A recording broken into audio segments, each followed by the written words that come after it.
안녕하세요. 나그네계 교우 여러분.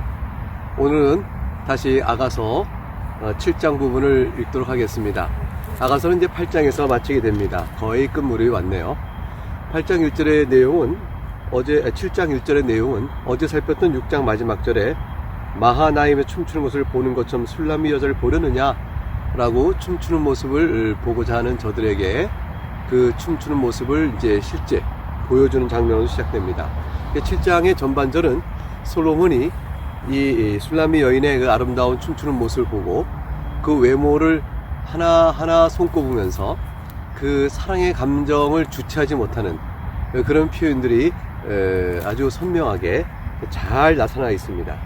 귀한 자의 딸아 이렇게 부른 것은 이미 술람미 여인은 시골 벽천에 있는 감춰진 보화가 아니고 솔로몬의 아내가 된 자로서의 고결한 입장에 서 있는 것을 보여줍니다.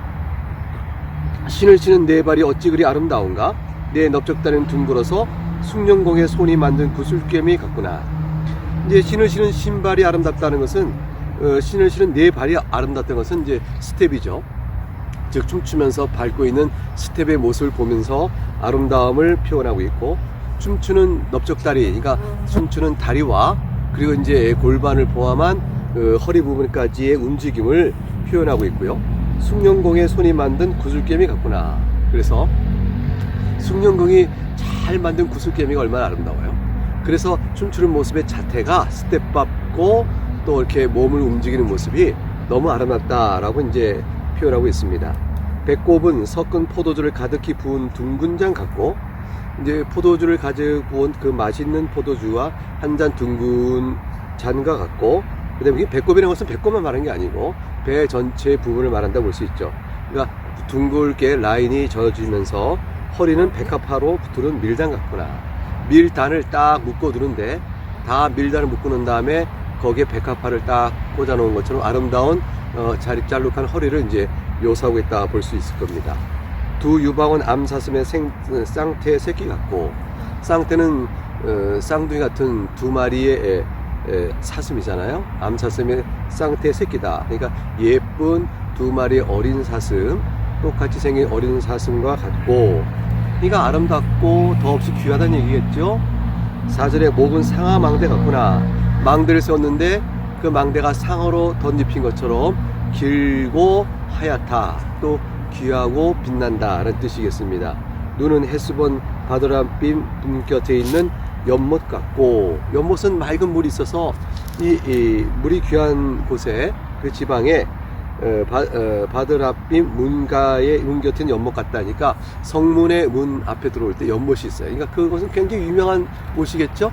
그 아름다운 연못의 물처럼 순결하고 정결하고 또 비둘기 모양 같다 했을 때 그 정글성을 얘기한 것처럼 이 못도 역시 그런 의미라고 볼 수 있겠습니다. 다메섹을 향한 레바논 망대 같구나. 다메섹을 이렇게 쭉 레바논 언덕에서 내다보는 것처럼 아름다운 광경을 쫙 보는 모습이 있다. 그러니까 이제 높고 목이 길다는 얘기죠. 목이 짧지 않고 목이 길고 멀리 내다보는 망대의 아름다움처럼 네 몫이 아름답구나. 머리는 갈멜산 같고 드리운 머리털은 자줏빛이 있으니, 갈멜산의 갈멜산 아름다운 산으로 유명하거든요. 그 갈멜산 같고 또 드리운 머리털은 자줏빛이 있다. 우리는 그 검은빛을 봤는데 자줏빛이니까 색깔이 밖에 염색했나 했지만 자줏빛은 곱고 그다음에 귀하고 값비싼 뜻이에요. 그러니까 머리털에 윤기가 쫙 흐르는데 이것은 정말로 값비싼 머리의 털과 같이 귀하구나. 왕이 그 머리카락에 매였구나. 이게 완전히 이제 홀딱 반했다는 거예요. 왕이 그 머리에 마음을 싹 빼앗겨 그 아름다움에 취해 있구나. 사랑아, 네가 어찌 그리 아름다운지, 어찌 그리 화창한지 즐겁게 하는구나. 그 마음에 사랑에 겨워서 사랑을 의인화시킨 거죠. 사랑아, 네 어찌 그리 아름다운지, 그 화창한지 즐겁게 하는구나. 내 키는 종려나무 같고 내 유방은 그 열매송이 같구나.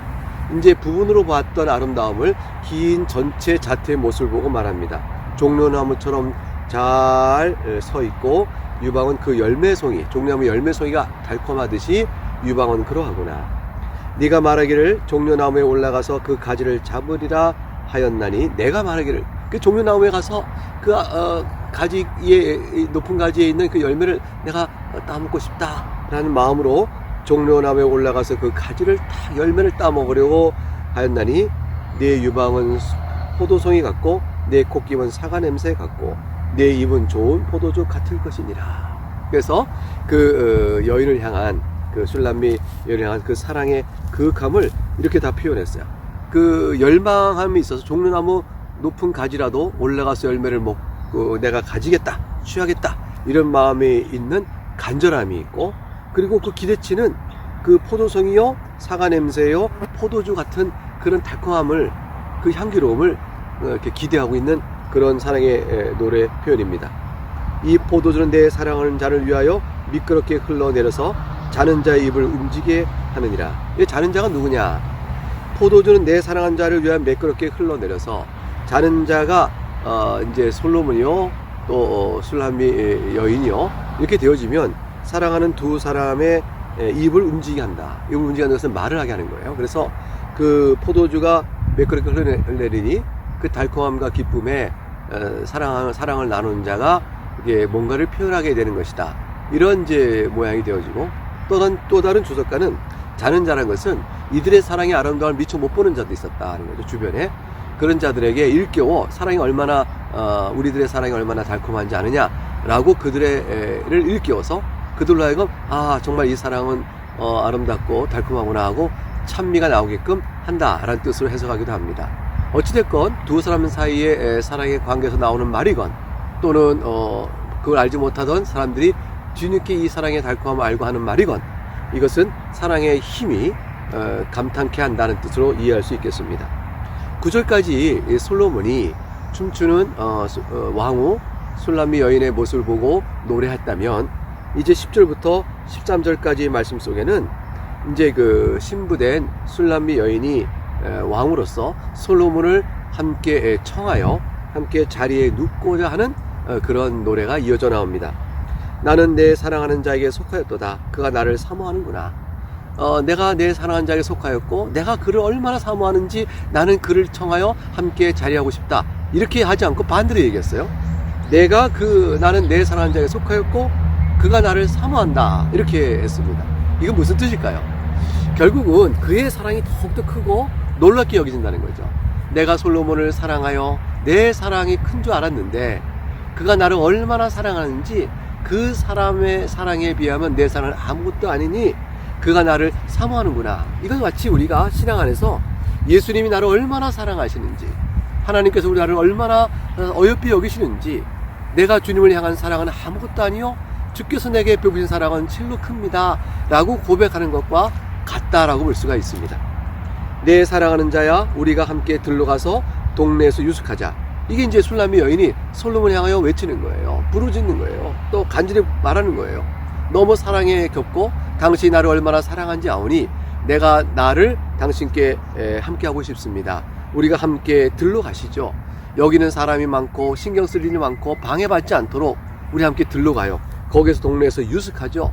동네에서 밤을 새면 좋겠습니다 라는 말이죠. 함께 함께 밤을 새워 같이 잘 것을 요청하는 장면이에요.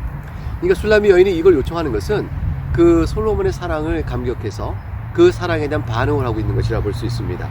영적으로 말하면 사실 우리들도 주님과의 사랑의 관계를 생각해서 방해받지 않고 주님만을 사랑할 수 있는 그런 조용한 곳에 가서 기도한다든가, 또는 생활 속에 마음 속에 고요함을 가져서 다른 사람에게 방해받지 않는, 다른 어떤 일로 방해받지 않는 내 마음의 빈들과 같은 곳을 마련하여 주님만 받아들이고 주님만 묵상하고 주님의 뜻을 찬송하고 기도하는 그런 시간을 갖고자 하는 것과 같다고도 볼 수가 있겠습니다. 12절, 우리가 일찍 일어나서 포도원으로 가서 포도움이 돋았는지 꽃술이 퍼졌는지 석류꽃이 피었는지 보자. 거기에서 내가 내 사랑을 네게 주리라. 아침 일찍 일어나는 거죠. 한밤을 지내고 아침 일찍 일어나서 과연 포도원에 움이 돋았는지 꽃이 퍼졌는지 석류꽃이 피었는지 보고자 합니다. 이건 사랑으로 하루를 지나고 다시 그날 아침에 되어져서 나타나는 모습이라고 볼 수 있겠습니다. 거기서 내가 내 사랑을 네게 주리라. 밤을 함께 지냈으나 부족한 내 사랑의 마음을 더욱더 주겠다. 이게 사랑의 끝이 없는 거예요. 그 갈증이 더 나는 거죠. 더 사랑을 더 주고자 하는 마음을 표현합니다. 마지막 절 13절은 합판체가 향기를 뿜어내고 우리 문 앞에는 여러 가지 귀한 열매가 새 것 묵은 곳으로 마련되었구나. 내가 내 사랑하는 자 너를 위해 쌓아둔 것이라. 사랑하는 자를 위해 쌓아둔 열매가 얼마나 많은지 새 것 묵은 곳 온갖 귀한 열매를 쌓아뒀다고 말합니다. 우리가 주님 앞에 드리고자 하는 많은 좋은 열매들이 있다면 그런 것이겠죠. 성령의 열매를 많이 맺어서 주님께 이 모든 걸 드리고 싶어요 라는 마음을 드리는 것과 같겠습니다. 합판체가 향기를 뿜어내고 우리 문 앞에는 여러 가지 귀한 열매가 있다 이라고 말했는데, 합판체가 향기를 뿜어낸다는 것은 주님과의 사랑의 그 마음을 간절히 표현하는 거예요. 합판체라는 것은 두 사람이 사랑을 나눌 때에 그 사랑의 감정을 더욱더 고조시키기 위해서 먹는 식물이라 얘기되어 있거든요. 그러니까 주님과의 사랑을 더욱더 누리기 위하여 내가 주님 앞에 내 감정과 내 마음을 다 쏟아붓기 위해 필요한 것들 다 하는 것이죠. 주님이 기뻐하시는 일을 하고 또 주님에 대한 내 사랑을 내가 고백하고 그러므로 내가 또 찬양을 올려드리고 그리고 내 마음속에 주님의 사랑에 대한 받음과 내어드림이 점점점 고조되어지고 그리고 내가 주의 말씀 따라 살아온 성령의 열매들을 많이 쌓아두어 내가 주님께 드리리라 라는 말씀으로 이해할 수 있겠습니다. 이제 오늘 이 말씀은 7장은 굉장히 두 사람의 육체적인 사랑의 관계요, 연인 간의 사랑의 관계요, 사랑한 두 사람의 이 사랑의 관계를 생각할 때 그 부부 간의 사랑이겠죠. 그럴 때 이 사랑 속에서 나오는 그 아름다움을 더 이상 표현할 길이 없이 아름답게 잘 드러냈다 볼 수가 있겠습니다. 솔로몬과 슐라미 여인이 왕과 왕이 되어져서 누린 사랑의 관계에 대한 가장 깊은 표현이 7장에 이어집니다. 8장에도 그 내용은 계속해서 이어져 갑니다. 내일 마지막 장을 다시 한번 또 살펴보도록 하겠습니다. 감사합니다.